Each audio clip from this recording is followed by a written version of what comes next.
Then students आगे चलते हैं, डिस्कस करते हैं ट्रू फॉल्स को वन बाय वन। नंबर 1 है स्टूडेंट्स आपके पास at a definite temperature the amount of a solute in a given saturated solution is fixed. यानी कि स्टूडेंट्स आपसे यहाँ पे पूछा गया है कि एक गिवन टेम्परेचर पे अमाउंट ऑफ सोल्यूट जितना एक सैचुरेटेड सोल्यूशन के अंदर डिसॉल्व होता है वो फिक्स्ड होता है कि नहीं। तो स्टूडेंट्स ये आपके पास ट्रू है।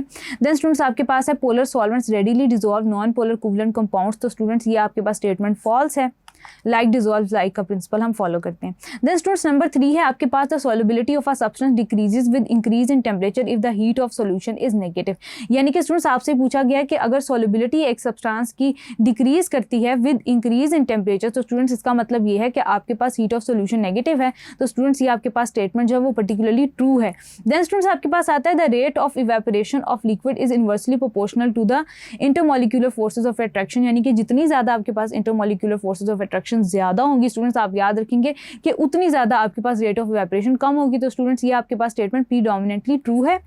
देन स्टूडेंट्स आपके पास है the molecular mass of an electrolyte is determined by the lowering of vapour pressure is less than that of the theoretical molecular mass. तो स्टूडेंट्स आपके पास ये जो स्टेटमेंट है जिसमें वो कह रहा है कि मॉलिक्यूलर मास जो आप डिटरमिन करते हैं लोअरिंग ऑफ वेपर प्रेशर से ये लेस होता है then that of theoretical molecular mass. तो स्टूडेंट्स ये स्टेटमेंट आपके पास फॉल्स है। देन स्टूडेंट्स आपके पास है boiling point elevation is directly proportional to the molality of the solution and inversely proportional to the boiling point of solvent. तो students इसमें हम अगर बॉइलिंग पॉइंट एलिवेशन देखें यानी कि delta T B is equals to K B M, तो students आपके पास ये डायरेक्टली प्रोपोर्शनल है मोलैलिटी से and is inversely proportional to the, ये आपके पास जो कांस्टेंट है स्टूडेंट्स इसकी बात हो रही है कि आपके पास ये जो कांस्टेंट है ये आपके पास डायरेक्टली प्रोपोर्शनल होता है मोलैलिटी ऑफ द सॉल्यूशन से एंड देन स्टूडेंट्स आपके पास इनवर्सली प्रोपोर्शनल होता है to the boiling point of that of solvent. तो स्टूडेंट्स आपके पास ये जो स्टेटमेंट है ये पर्टिकुलरली आपके पास फॉल्स है।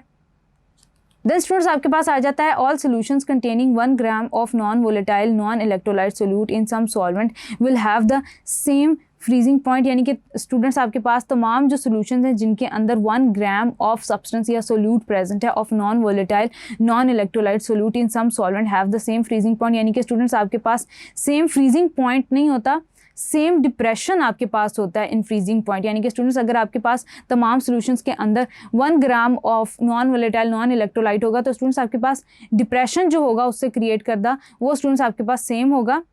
तो स्टूडेंट्स आपके पास क्या है ये स्टेटमेंट फॉल्स है। देन स्टूडेंट्स आपके पास है the freezing point of a 0.05 molar solution of a non volatile non electrolyte is in water is -0.93 degree Celsius. तो स्टूडेंट्स आपके पास ये वाली स्टेटमेंट भी फॉल्स है। देन स्टूडेंट्स आपके पास है कि hydration and hydrolysis are different processes for sodium sulphate. तो स्टूडेंट्स आपके पास हाइड्रेशन जो होता है स्टूडेंट्स आप हाइड्रेशन की केस में जब आप डिस्कस करते हैं तो स्टूडेंट्स आपके पास जो हाइड्रेशन होती है वो डिकम्पोजिशन होती है वाटर की। यानी कि स्टूडेंट्स आपके पास उस केस में क्या होता है कि हाइड्रोलिसिस की केस में डिकम्पोजिशन हो रही होती है, एज अ रिजल्ट स्टूडेंट्स आपके पास एक न्यूट्रल सोल्यूशन बन रहा होता है। जबकि स्टूडेंट्स आपके पास हाइड्रेशन में क्या हो रहा होता है कि वाटर मॉलिक्यूल्स ने सराउंड करना होता है आपके रिस्पेक्टिव आयंस को। तो स्टूडेंट्स आपके पास ये जो स्टेटमेंट होगी ये पर्टिकुलरली फॉल्स है क्योंकि स्टूडेंट्स आपके पास जो दोनों आपके पास जो प्रोसेसेस हैं वो डिफरेंट हैं। देन स्टूडेंट्स आपके पास होती है कि hydration energy of an ion only depends upon its charge.